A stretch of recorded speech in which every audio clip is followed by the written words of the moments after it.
Everyone, welcome back to the Vivaldi podcast, A Moment in Systems. Today is part 2 of our interaction field thinking podcast, and we'll dive into how the traditional customer journey is changing in the face of AI. We'll also go into agentic AI and agentic e-commerce, and go into more real-life examples of how real brands out there are orchestrating their own systems. I'm here with Erich Joachimsthaler. Welcome. Welcome.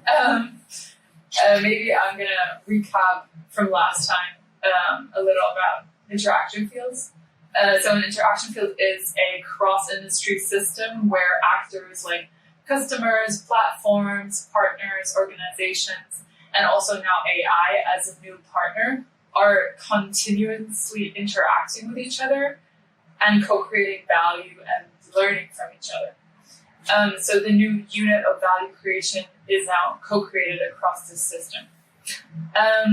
Today we're going to start with the traditional customer journey. Could you describe how the traditional customer journey, how it's linear, and how did Vivaldi find out that the flight of the bumblebee is more about activities than this linear structure? Sure. When I got into the business, we started with a journey that starts with awareness. It usually was TV or magazine, in some cases, where consumers would encounter the brand for the first time. And then the next step was to go to the store and to buy the product.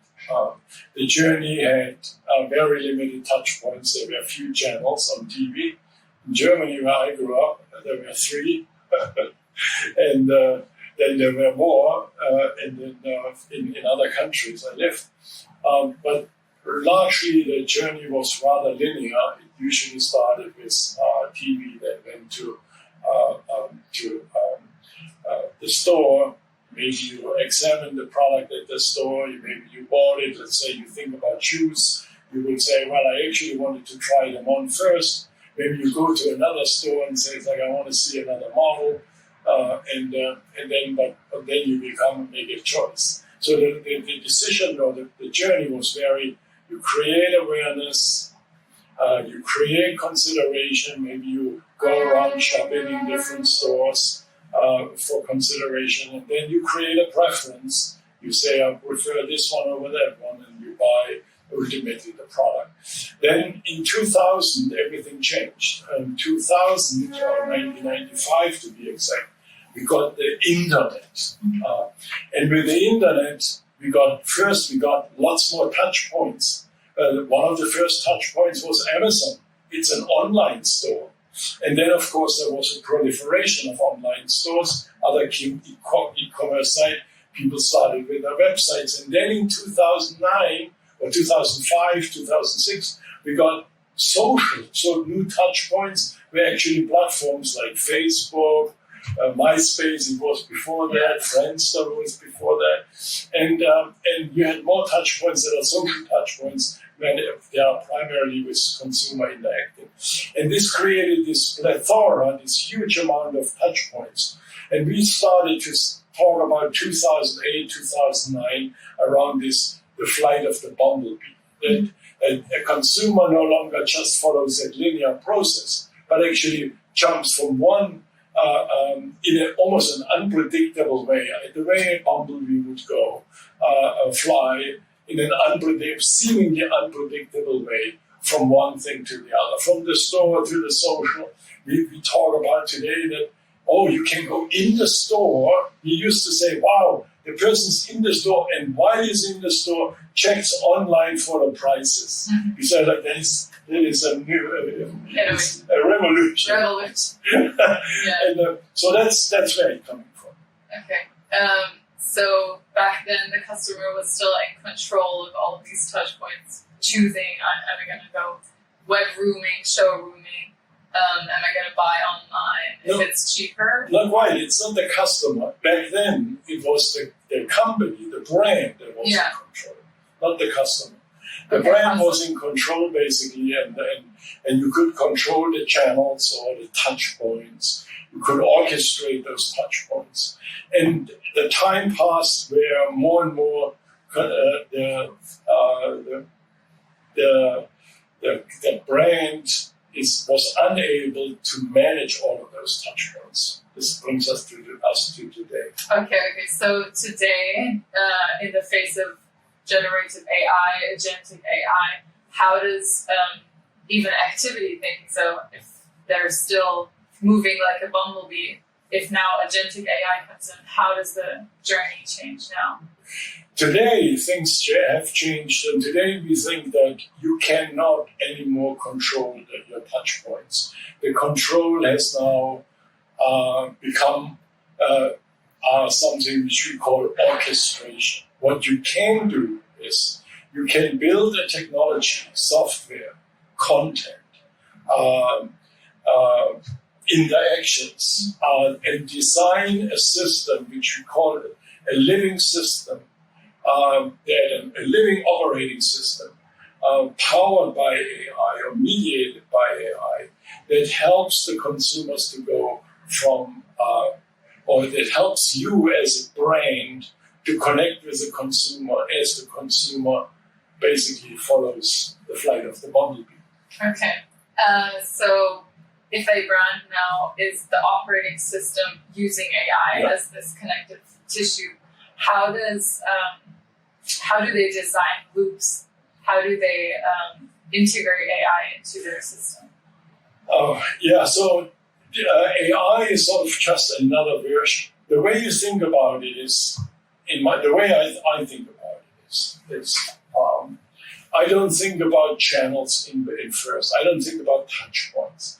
The way we created journeys in the past is through something we call episodes and moments. And let's say one of my episodes is I like to go running on a regular basis. It's a recurring, almost like a ritual, a routine that I do 3 times a week. Within that episode, I have a set of moments. And one of the moments is before I get out of the house, I'm checking out podcasts. And I actually say, like, which podcast do I want to watch? If I don't get a podcast on Spotify, then I go on something else. That's sort of one moment within that episode.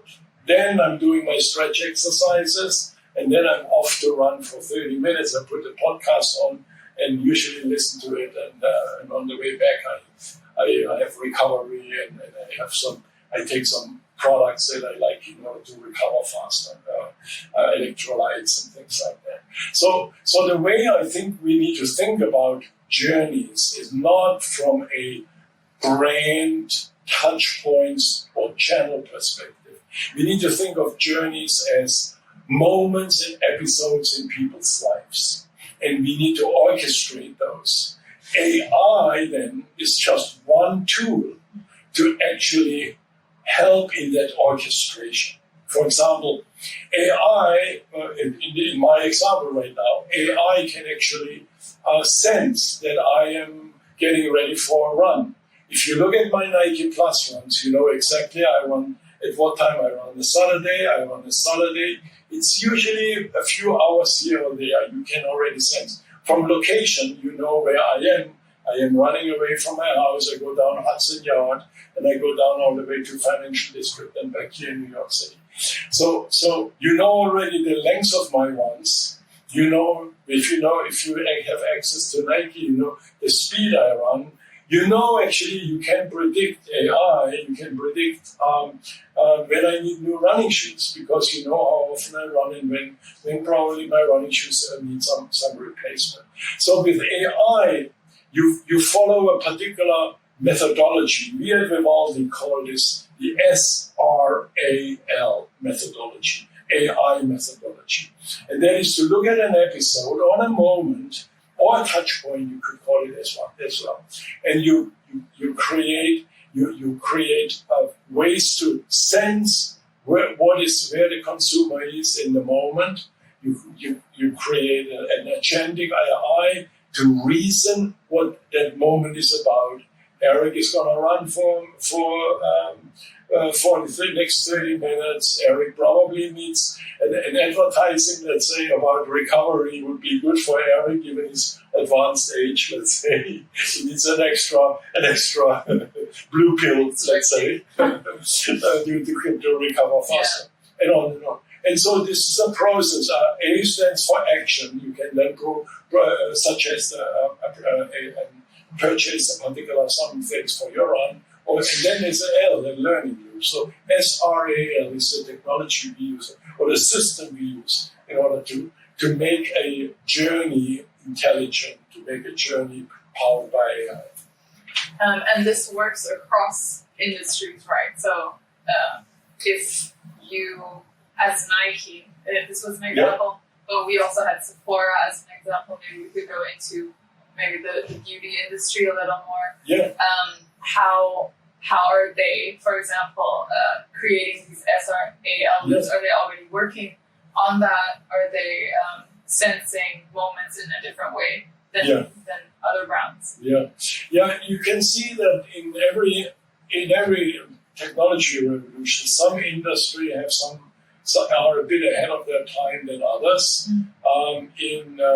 In the past industry, in the social, let's say, industry, some of the media companies changed first when they created online newspapers and online things. So media was affected much more in the last revolution. In this one, I think companies like beauty companies or companies that are related to certain activities are sort of leading that way. This is a good example. Sephora, you mentioned. When you think about Sephora, the old days of Sephora was you would see something on TV or online. You would go in the store. You would maybe try it on in the store. You like it and you buy it, or you would see something on social media.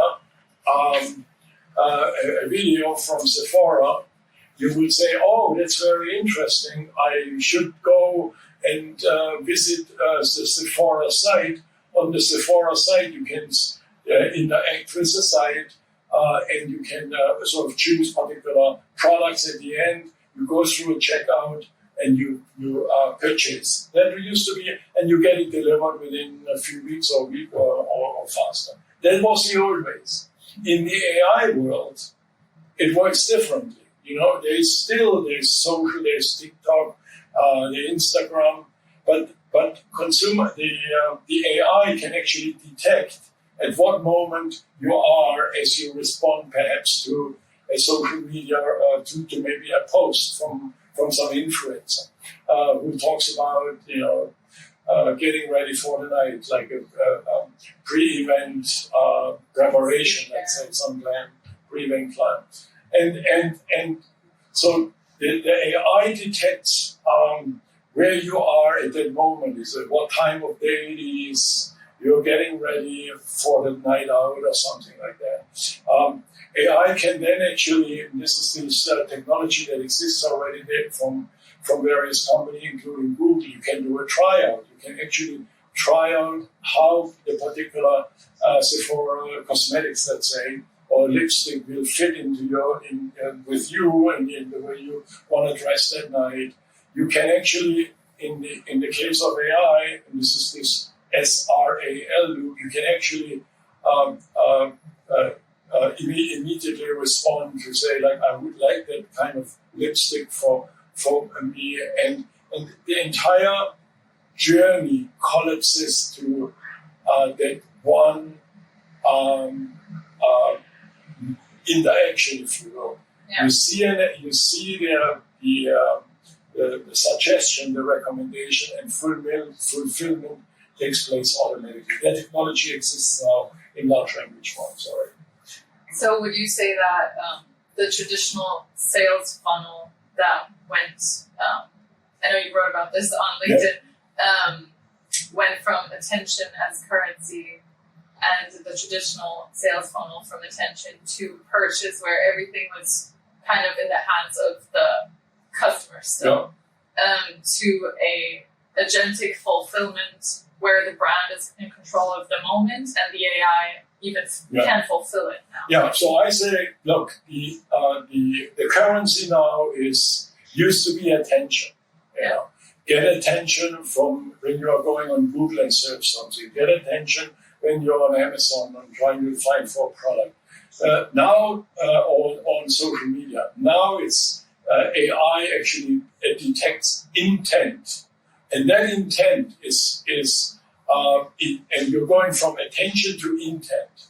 And intent is when AI can detect what you are planning to do. It's getting ready for that night out.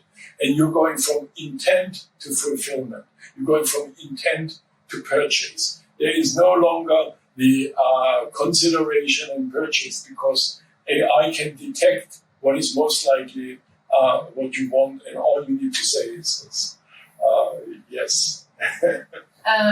Also, OpenAI is taking first steps into this agentic commerce by its new feature called instant checkout. Yeah, well, everything happens almost simultaneously. OpenAI gets a lot of attention. They are the biggest with 800 million monthly users. So that's why they get a lot of attention. Last week, they introduced instant checkout on their large language model. But Google has a very similar concept called AP2, standing for Agentic Protocol 2. Yeah. And has actually launched a few weeks before. The same thing with Swipe, which is obviously a payment platform, has a concept APC or ACP, which is Agentic Commerce Protocol, and also sort of competes for the very same possibilities. There's also Google VTO, Google Virtual Checkout. That also is potential, or tryouts, which is also sort of like getting into this very same narrative, which allows you to instantly check out without having to ever visit another website. That's sort of the difference. Instead of the consumer actually learning on social or learning in some form through some search engine about your website, and then going to your website and then transacting on your website, going sort of like through the options that you have, choosing the product, filling the checkout, the cart, and then checking out with your credit card. All of that is eliminated, and all of them happens instantly on the large language model. I'd love to dive more into what are the implications for specific brands that used to be known and chosen by the customer. Yeah. So what remains now is the totality of what are you prompting the agentic AI to do, to buy. So if you say, I want a hotel that's under $120, all of the above are eliminated. There can be famous brands. Yeah. They're eliminated. Or if you say, I want free breakfast, and they offer everything else, but they don't have free breakfast, they're going to be gone. So what are the implications for brands? How are brands going to be advertising in the future? Very important, because until now, you paid Google for keywords, so that when something came up related to your service, let's say you're at your hotel, that Google will sort of list you first, you pay for the rank, and Google rank on Google, let's say. That and you paid for it basically, and keywords became Google's monetization mechanism through advertising. In the large language model, when you go into, let's say, ChatGPT or Gemini or Claude, and you say, or Perplexity, and you say, I want to spend in a weekend hotel, shouldn't cost more than $120. Your name doesn't show up. Your brand doesn't show up. So what that means is that what you need to change is how you as a brand show up on the internet and on large language models. And that means if you show up as my hotel is a romantic getaway in upstate New York for couples, let's say. That actually doesn't get you necessarily to be chosen or to be shown and There's be no visible. feature. So you need to figure out what gets people to what will they be asking on a large language model? What a large language model, the machine in this case, can pick up, and that means you need to figure out how the machine thinks. What we do know right now is that the machine can understand a lot more very concrete product definitions. Let's say if you say we are under $120 during the course of the year, with the exception of Christmas and Valentine's Day, let's say. Or you would say, if you say we have breakfast included and so forth. So in the old days, we are still in the old days, if you will. You still have to work with Google, and you have to get your brand name listed, and you have to get listed on Google. But more and more, this will shift to large language models. That's sort of the question, the issue right now. And in that case, you need to not only provide the reason why you want to be in a hotel, an emotional getaway with my significant other over the weekend in upstate New York in a beautiful fall moment. But you also need to be able to help the machine to understand the hotel through very specific product information. So in the old days, Google rank was all that you get noticed by a person because the higher you have your rank, the more likely the consumer will see you first. That's why the rank was so important. You paid for that.